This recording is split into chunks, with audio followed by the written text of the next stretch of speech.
سب سے بڑا خسارہ ہے کہ ہماری نوجوان بہنیں غیر مسلموں کے ساتھ ٹہل رہی ہیں۔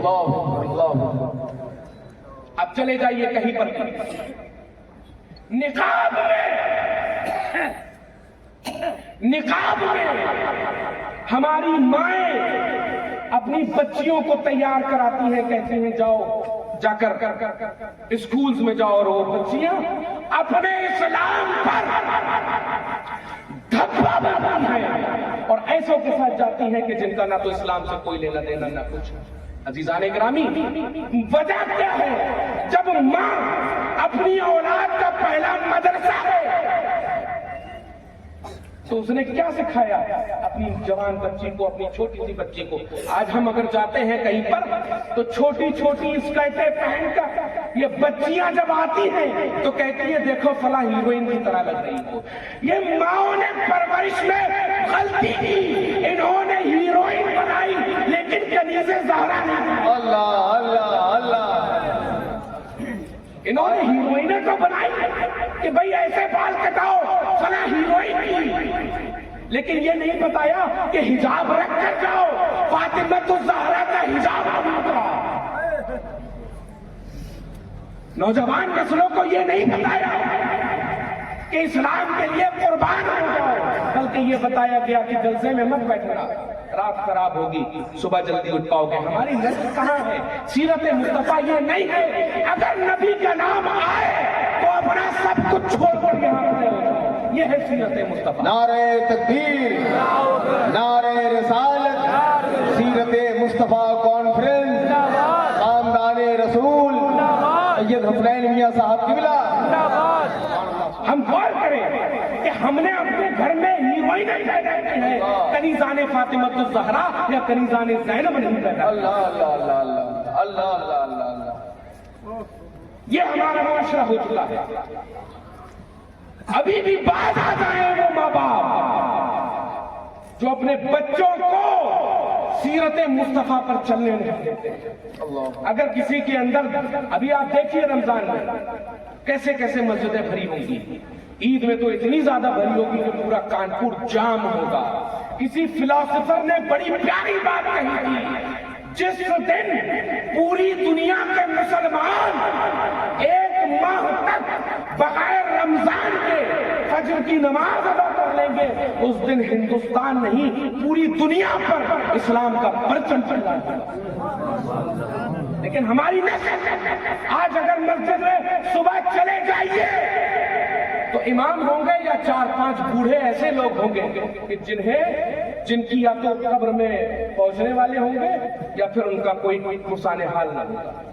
لیکن ہمارے نوجوان بچے رات بھر موبائل میں فیس بک میں ریلیں دیکھیں گے، انسٹاگرام پہ ریلیں دیکھیں گے، پب جی کھیلیں گے، کینڈی کرش کھیلیں گے، یہ کھیلیں گے وہ کھیلیں گے، لیکن جب فجر کا وقت آ جائے گا تو اذان ہو رہی ہوگی اور امام کہہ رہا ہوگا، مؤذن کہہ رہا ہوگا حی علی خیر العمل، اس خیر عمل کے پاس آؤ۔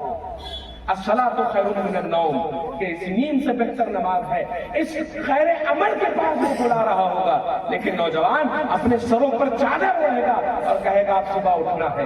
صبح اٹھے گا تو 10 بجے 12 بجے تک اٹھے گا، اس کے بعد پھر سے ہاتھ میں موبائل پکڑا اور نکل گیا باہر۔ یہ عزیزان گرامی معاشرہ ہے ہمارا؟ نہیں، معاشرہ ایسا نہیں ہونا ہے، بلکہ اگر معاشرہ بنانا ہے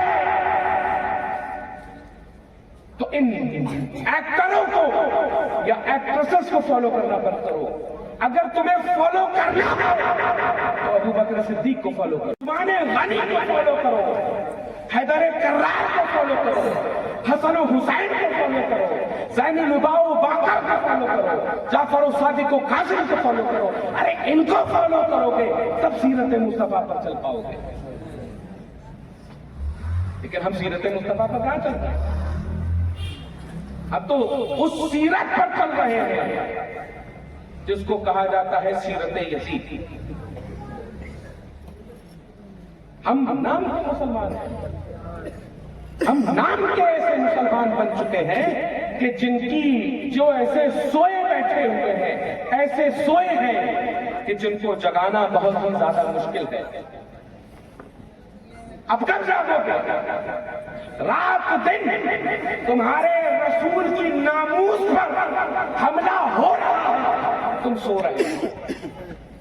رات دن تمہارے رسول کے اصحاب پر حملہ ہو رہا ہے، تم سو رہے ہو. رات دن تمہارے رسول کے امتی اولیاء کرام پر حملہ ہو رہا ہے، تم سو رہے ہو. کب تک سو گے؟ ارے تمہارے رسول جو پوری کائنات کے لیے عالم رحمت بنا کر بھیجے گئے، کیا عزیزان گرامی چاہتے تو یہ سونے چاندی کے پہاڑ نہ نکل کے آ جاتے زمین سے، من و سلوہ نہ نازل ہوتا. اللہ کی عزت کا قدم مدینہ منورہ ہے.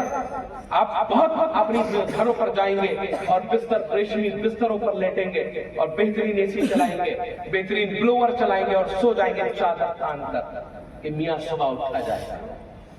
اب یہاں پر جتنے بیٹھے ہوئے ہیں، اس اسٹیج سے لے کر اس آخری کونے کے بچے تک، یہ بتاؤ کہ کیا کل صبح تمہیں معلوم ہے کہ زندہ رہ پاؤ گے یا نہیں؟ جواب دو. رہ پاؤ گے؟ مردے تو نہیں ہو؟ بتاؤ، جواب دو. تو رہ پاؤ گے زندہ؟ تمہیں معلوم ہے کہ فجر تک تم زندہ رہ پاؤ گے؟ مجھے یہ نہیں معلوم کہ میں ابھی تقریر کر رہا ہوں تو اس اسٹیج سے نیچے اتر پاؤں گا یا نہیں. اب آتے ہیں اصلاح معاشرہ کے. مجھے یہ نہیں معلوم کہ ابھی تقریر کر رہا ہوں اگلا لفظ بول پاؤں گا یا نہیں. ابھی اگر میں گھر پر جا کر سو جاؤں تو مجھے نہیں معلوم کہ اگلی صبح میں دیکھ پاؤں گا یا نہیں. اب ایک بات بتا دو، اب پورا مجمع جواب دے. جب تمہیں معلوم ہے کہ اگلی صبح تم نہیں جانتے ہو کہ تم اٹھ پاؤ گے یا نہیں، تم جی پاؤ گے یا نہیں، تمہاری زندگی ہوگی یا نہیں، تو یہ بتاؤ صبح کی الارم لگا کے کیوں سوتے؟ دعویٰ خدا ہے کہ نہیں ہم اٹھیں گے 100%. یا اللہ پہ یقین نہیں؟ نعوذ باللہ. اگر اللہ پر یقین ہے تو اب موبائل کی الارمیں لگانا بند کرو اور مسجد کی اذانوں سے اٹھنا سیکھو. مسجد کی اذانوں سے اٹھنا سیکھو. یہ میرے نوجوان بیٹھے ہوئے ہیں، ان میں سے 10 لوگ یہ عہد کر لیں کہ کل سے اپنی محلے کی مسجد میں کھڑا ہو کر میں جا کر نمازیں ادا کروں گا. عزیزان گرامی، امام کے پیچھے نعرے پڑھیے، گھر پر پڑھے لے بھیا 2 رکعت 3 رکعت 4 رکعت ان سب چیزوں کے اوپر اب کتنا ٹائم آپ اپنا موبائل میں ریلز دیکھ کر ویسٹ کر رہے ہیں. فجر میں کتنا وقت لگتا ہے؟ محض 5 منٹ. ظہر میں محض 15 منٹ. عصر میں محض 5 سے 10 منٹ. مغرب میں محض 10 منٹ. عشاء میں محض 20 منٹ. لیکن جتنا ٹائم اگر ہم کیلکولیٹ کریں اتنا ٹائم تو ہم صرف فیس بک پہ صرف یہ دیکھنے میں ختم کر دیتے ہیں کہ حسنین بقائی نے آج کیا بیان کیا. میاں حسنین بقائی تمہیں بخشوانے نہیں آئے گا. قبر میں یہ نہیں پوچھا جائے گا کہ حسنین بقائی کا کیا عقیدہ تھا اور تم نے اس کے خلاف کیا کیا یا اس کے ساتھ کیا کیا. تم سے یہ پوچھا جائے گا کہ تم نے کتنے وقت کی نمازیں پڑھی، ناموس رسول کے لیے تم نے کیا کیا. تب کیا جواب دو گے کہ نہیں بھیا فرشتے صاحب جب نماز کا ٹائم ہوتا تھا تب میں فیس بک کی ریل دیکھا کرتا تھا، جب میرا نماز کا ٹائم ہوتا تھا تب میں جو ہے فون پر اپنے دوستوں سے گفتگو کیا کرتا تھا، کام کر رہا ہوتا تھا، دکان پر بیٹھا ہوتا تھا. یار عزیزان گرامی، جب تمہیں بھروسہ نہیں ہے کہ کل تم زندہ رہ پاؤ گے یا نہیں تو آج سے ہی کیوں نہ تحریہ کرو تم لوگ کہ کل صبح فجر کی نماز بجماعت اپنے گھروں پر پڑھے، بجماعت اپنی مسجدوں میں پڑھے. کہ یہ عہد کرتے ہو تم لوگ؟ عہد کرتے ہو؟ کون کون عہد کرتا ہے کہ کل صبح کی نماز بجماعت اپنی اپنی محلے کی مسجد میں ادا کریں گے. سبحان اللہ. لگبھگ ہر آدمی نے اس چیز کا عہد لیا کہ وہ باجماعت اپنے محلے کی مسجد میں نماز کو ادا کرے گا. اب دوسرا سوال ایک پوچھنا چاہتا ہوں. یہاں پہ جتنے بیٹھے ہیں کیا اپنے اماں ابا کے سامنے جوا کھیل سکتے ہیں؟ اپنے ابا کو بلا کر بیٹھاؤ گے, ابا آئیے, پاپا آئیے, ہمارے ساتھ بیٹھ کر جوا کھیلیے, کھیل پاؤ گے؟ نہیں. اپنے ماں باپ سے کہو گے آئیے میرے ساتھ بیٹھ کر شرابیں کیجیے, بول پاؤ گے؟ نہیں. اپنے ماں باپ کو شریک کر کر کوئی گناہ کبیرہ یا صغیرہ کر پاؤ گے یا نہیں؟ کیوں کیوں کیوں کیوں کیوں؟ اب اصلاح معاشرہ کی طرف آتے, کیوں نہیں کر پاؤ گے؟ کیوں نہیں کر پاؤ گے؟ اگر میں سیدھا سیدھا سوال آپ سے پوچھوں کہ کیوں نہیں کر پاؤ گے تو ایک نوجوان کھڑا ہو کر یہ جواب دے گا کہ وہ میرا باپ ہے, اس نے مجھے پیدا کیا ہے, وہ میری ماں ہے, اس نے 9 مہینے مجھے کوکھ میں رکھا ہے, اس لیے میں اس کے سامنے کوئی ایسا غلط کام نہیں کر سکتا, اس کی نظر کے سامنے میں کام نہیں کر سکتا ایسا غلط کام. زنا نہیں کر سکتا, شراب نہیں پی سکتا, جوا نہیں کھیل سکتا, کوئی ایسا گناہ کبیرہ نہیں کر سکتا جو اسلام میں منع ہو, جو معاشرے میں خراب ہو, میں نہیں کر سکتا. وجہ یہ کہ میں اپنے ماں باپ کی عزت کرتا ہوں, ہے نا؟ جواب دو, کیا یہ بات صحیح ہے؟ میاں جب اپنے ماں باپ کے سامنے صرف اس وجہ سے کہ وہ دیکھ رہا ہے, وہ تمہارا ماں اور تمہاری ماں اور تمہارا باپ تمہیں دیکھ رہا ہے, تم زنا نہیں کر سکتے, تم شراب نہیں پی سکتے, تم جوا نہیں کھیل سکتے, تم حرام کام نہیں کر سکتے, وہ معاشرے کی بدفعلیاں جو معاشرے میں کبھی سمجھی جاتی ہیں وہ نہیں کر سکتے. تو یہ بتاؤ تمہارا عقیدہ ہے یا نہیں کہ تمہارا نبی مدینے میں لیٹا دیکھ رہا ہے تمہیں؟ ہے عقیدہ؟ ہے عقیدہ؟ کس کا عقیدہ ہے کہ تمہارا نبی تمہیں دیکھ رہا ہے؟ کس کا عقیدہ ہے؟ آپ اٹھا کر بتاؤ. ہم سب کا عقیدہ ہے کہ میرا نبی مدینے سے ہمیں دیکھ رہا ہے, ہمیں سن رہا ہے. تو یہ بتاؤ اپنے نبی کو دکھا رہے ہو یہ سب, یہ زناکاریاں اپنے نبی کو دکھا رہے ہو, یہ بدفعلیاں اپنے نبی کو دکھا رہے ہو. ارے نبی کو چھوڑو. یہ عقیدہ ہے نا کہ اللہ دیکھ رہا ہے عقیدہ؟ کس کا عقیدہ ہے؟ سب کا عقیدہ ہے کہ میرا اللہ اور رسول حاضر و ناظر ہے. یار جب ماں کے سامنے, باپ کے سامنے, اپنے بڑوں کے سامنے تم وہ بدفعلیاں نہیں کر سکتے ہو تو اپنے اللہ کو, اپنے رسول کو کس چیز میں رکھا ہے؟ کیا منہ لے کر جاؤ گے میدان محشر میں؟ کیا منہ لے کر جاؤ گے کہ اے نبی آپ دیکھا کرتے تھے میں زنا کیا کرتا تھا, آپ دیکھا کرتے تھے میں جوا کھیلا کرتا تھا, آپ دیکھا کرتے تھے میں بدکاریاں کیا کرتا تھا. کیا منہ لے کر جاؤ گے؟ میں بتاؤں تمہارے نبی نے اتنی آسانی سے اس اسلام کو نہیں پھیلایا ہے. آپ یہ دیکھیں کہ کانپور کے اندر سب سے زیادہ شراب کب بکتی ہے.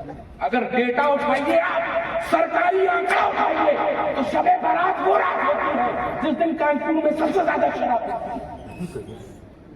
اور خریدنے والے کون ہوتے ہیں؟ مسلمان. راتوں کو جاگنا ہے, انہوں نے شراب کا ایک بوتل خریدا اور لگا لیا. یار جب تک اس رات کی عظمت نہیں سمجھ پا رہے ہو, یہ سرکاری آنکڑوں میں بتا رہا ہوں آپ کو, یہ آج مسلمانوں کی بدحالی ہے کہ سرکاری آنکڑا یہ کہہ رہا ہے کہ ہر دوسرا آدمی داڑھی والا, ہر ٹوپی والا آ کر کنارے سے آتا ہے کہتا ہے پوا والا. یہ سرکاری آنکڑا ہے. بات بہت بری لگے گی اگر اصلاح معاشرہ مجھے عنوان دیا گیا ہے تو جب تک اصلاح نہ ہوگی تب تک ڈنکے کی چوٹ پر بولتا رہوں گا. میرا مزاج آپ لوگ جانتے ہیں. یا کب تک ایسے کاموں میں آپ بڑھتے رہتے؟ کل وہ دور تھا کہ ہماری صداقت کی قسمیں کہہ رہے ہیں. آج سب سے بے ایمان کون ہے؟ ہم بنے بیٹھے ہوئے. کیا ہم نے اپنے نبی کو اسوہ حسنہ بنانا چھوڑ دیا؟ ہم نے ابو بکر کی صداقت کو چھوڑ دیا، عمر کی عدالت کو چھوڑ دیا، عثمان کی عنایت کو چھوڑ دیا، حیدر کی شجاعت کو چھوڑ دیا۔ آج ہماری یہ حال ہے۔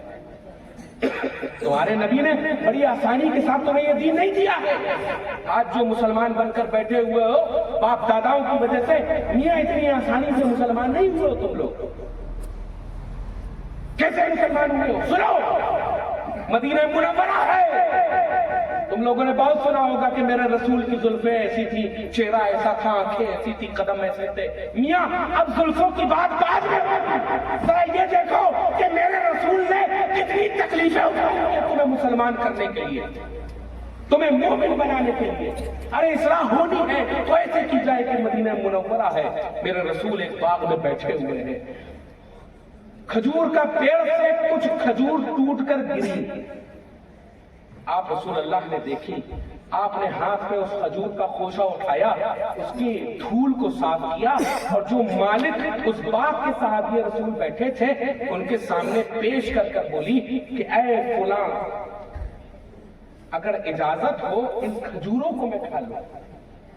لگ بھگ 7 دن گزر چکے ہیں میں نے کھانا نہیں، لگ بھگ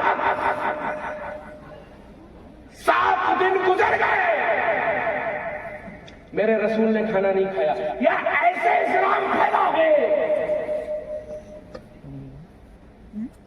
آج لوگ جو تہمتیں لگاتے ہیں کہ اسلام تلوار کی زور سے، یار پیٹ میں پتھر باندھ کر ہماری تربیت میرے رسول نے کی ہے کہ اسلام یہ ہے۔ 7 دن کے محمد بھوکے ہیں، اشارہ کرتے تو زمین سے من و سلوہ نازل ہو جاتا،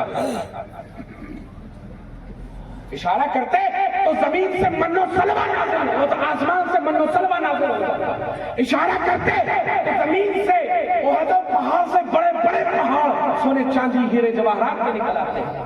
لیکن کیا ایک صحابی کے سامنے ہاتھ پھیلا کر یہ کہہ رہے ہیں محمد 7 دن کا بھوکا ہے۔ ایسے میرے دوستو اسلام پھیلا ہے۔ یہ کسی طرح سے اور واقعہ ہے کہ ایک مرتبہ آپ رسول دو جہاں چہرے سے بہت زیادہ کمزور لگ رہے تھے۔ ایک صحابی رسول گئے اور جا کر کہنے لگے میرے ماں باپ آپ پر قربان ہو جائیں یا رسول اللہ، آپ کے چہرے میں اتنی زیادہ نقاہت، اتنی زیادہ کمزوری کیوں نظر آ رہی ہے؟ تو آپ رسول دو جہاں نے اپنے پیٹ پر انگلی رکھ کر کہا کہ او کما قال لگ بھگ 12 دن گزر چکے ہیں میں نے ایک لقمہ اپنے منہ پہ دیا۔ 12 دن گزر گئے ہیں، فاقہ کشی کر رہے ہیں۔ ایسا ہے میرا نبی۔ صحابی رسول پریشان ہو گئے، سب کو اطلاع کر دی کہ بھئی سب کی دعوت میرے گھر پر ہے۔ سارے صحابی آ گئے، ایک چھوٹا سا بکری کا بچہ ذبح کیا گیا، اس کو دعوت میں رکھا گیا۔ آپ نے اپنے ہاتھ میں جیسے ہی وہ گوشت اور وہ روٹی اٹھا کر رکھی تو آپ کی آنکھوں سے آنسو آ گئے۔ ایک صحابی رسول کو بلایا کہ اے فلاں ادھر آؤ، جا کر یہ روٹی اور 2 بوٹیاں جا کر میرے گھر پہ دے دینا، میں تو 12 دن کا بھوکا ہوں، میری فاطمہ 15 دن سے فاطمہ، میں 12 دن کا بھوکا ہوں، میری بیٹی فاطمہ تو زہرا 12 دن سے بھوکی ہے۔ ایسے اسلام پھیلا ہے اور آج اس اسلام کو ہم بدنام کر رہے ہیں اپنے افعال کے ذریعے سے، اپنے اقوال کے ذریعے سے۔ اتنی آسانی سے اسلام نہیں پھیلا ہے۔ اصلاح ہونی ہے تو یہ ہونی ہے کہ ہمارے لیے قرآن کریم میں کہا گیا لقد کان لکم فی رسول اللہ اسوۃ حسنہ، اور تمہارے لیے تمہارے نبی کو تمہارا رول ماڈل بنایا گیا۔ رول ماڈل ہمیں کسی فلم ایکٹر کو نہیں بنانا ہے، کسی پولیٹیشین کو نہیں بنانا ہے، ہمیں رول ماڈل اگر بنانا ہے تو اپنے نبی کو بنانا ہے۔ ہمیں رول ماڈل بنانا ہے تو ہمیں حضرات صحابہ کو رول ماڈل بنانا ہے۔ ہماری بچیوں کو کسی فلم ایکٹریس کا ہمیں کوئی رول ماڈل بنانے کی ضرورت نہیں ہے انہیں، ہمارے لیے فاطمۃ الزہرا خدیجۃ الکبریٰ اور اما عائشہ صدیقہ رضی اللہ تعالیٰ عنہ کی زندگی پوری کی پوری پڑی ہوئی ہے. ان کو پڑھ لو، زندگی گزارنے کا طریقہ پتہ چل جائے گا. لیکن میں پھر سے ایک چیز عرض کر رہا ہوں، ایک ماں سب سے پہلا مدرسہ اولاد. اگر ماں ٹائٹ ہے، ماں اگر مضبوط ہے، اپنے بچوں کو بتائے کہ بیٹا یہ فرض ہے، یہ سنت ہے، یہ واجب ہے، یہ مستحب ہے، تو مجال ہے کہ بچہ جب حکم آ گیا کہ 7 سال میں نمازیں تم پر فرض ہوگی، تو اپنے بچوں کو آپ کیوں نہیں بھیجتے ہو مسجدوں میں؟ کیوں نہیں بھیجتے ہو؟ کہ مریا بچے جائیں گے، یہ کریں گے، وہ کریں گے. اگر مارکیٹ جانا ہو، نانا نانی کے گھر جانا ہو، تو بھائی فوراً تیاری. اسلام یہ نہیں ہے. اسلام یہ ہے کہ آپ اپنے رسول کو اپنا اسوہ حسنہ، اپنا رول ماڈل بنائیے، اپنا آئیڈل اپنے رسول کو بنائیے. اور یہ سب سے بہترین راستہ جو دیا گیا ہے وہ ہمیں دیا گیا ہے مسلک اعلیٰ حضرت. یہ وہ مسلک ہے کہ جہاں پر آپ کو ہر چیز مزین ملے. اگر پھر کوئی شخص پوچھے کہ کون اعلیٰ حضرت، کیسے اعلیٰ حضرت، تو آپ یہ بتا دیجئے گا کہ جو اپنے وقت کے حضرتوں کا حضرت وہ اعلیٰ حضرت، جس کا دربار دیدار عکس جنت ہے وہ اعلیٰ حضرت، بد عقیدوں سے اہل سنت کو بچاتا ہے وہ اعلیٰ حضرت، بکاؤ مولویوں سے شریعت کو بچاتا ہے وہ اعلیٰ حضرت، جھولا چھاپ پیروں سے طریقت کو بچاتا ہے وہ اعلیٰ حضرت، انگریزوں سے بھارت کو بچاتا ہے وہ اعلیٰ حضرت، جو صرف 4 سال میں عربی ادب میں بات کرے وہ اعلیٰ حضرت، جو صرف 8 سال کی عمر میں کھڑے ہو کر منبر سے خطاب کرے وہ اعلیٰ حضرت، جو صرف 13 سال کی عمر میں اپنا پہلا فتویٰ لکھے وہ اعلیٰ حضرت، جو صرف 8 سال کی عمر میں الدولۃ المکیہ لکھے وہ اعلیٰ حضرت، جو صرف 30 دنوں میں حافظ قرآن بن جائے وہ اعلیٰ حضرت، جو صرف قیلولہ جیسے مختصر وقت میں کنز الایمان لکھے وہ اعلیٰ حضرت، جو 65 سال کی عمر میں 1400 کتابیں لکھے وہ اعلیٰ حضرت، جس کی زندگی کے فتوے اگر اکٹھے کیے جائیں تو 30 جلدوں پر مشتمل فتاوی رضویہ بن جائے وہ اعلیٰ حضرت، جو صرف 1 گھنٹے میں کہ ریل کے سفر میں 180 اشعار پر مشتمل مصطفیٰ جان رحمت پر لاکھوں سلام یہ سلام نکالے اور جو مقبول بارگاہ مصطفیٰ بن جائے وہ اعلیٰ حضرت، جو ایک ہی وقت میں قاری قرآن بھی ہے وہ اعلیٰ حضرت، جو ایک ہی وقت میں خطیب بھی ہے وہ اعلیٰ حضرت، جو ایک ہی وقت میں عالم بھی ہے، جو ایک ہی وقت میں مفتی اعظم بھی ہے، جو ایک ہی وقت میں محدث بھی ہے، مصنف بھی ہے، مدبر بھی ہے، محقق بھی ہے، مفسر بھی ہے، مورخ بھی ہے، خطیب بھی ہے اور اہل سنت کا نقیب بھی ہے، جو ایک ہی وقت میں موجد بھی ہے اور ایک ہی وقت میں مجدد اسلام بھی ہے وہ اعلیٰ حضرت. اسی اعلیٰ حضرت کی اگر ہم اس مسلک پر چلتے رہے تو انشاءاللہ ہمیں اسوہ حسنہ سے، اس میرے رسول کے اسوہ حسنہ سے ہمیں کوئی ہٹا نہیں سکتا، ہمیں کوئی ڈگا نہیں سکتا. اللہ تبارک و تعالیٰ سے دعا ہے کہ یہ جو جلسہ رچانے بسانے میں جنہوں نے جس طرح سے دامے قدمے درہمے سخنے جو بھی مدد کی ہو، جو بھی مدد فراہم کی ہو، اللہ تعالیٰ ان کی ان توفیقات میں اضافہ فرمائے اور یہ خدمات قبول فرمائے.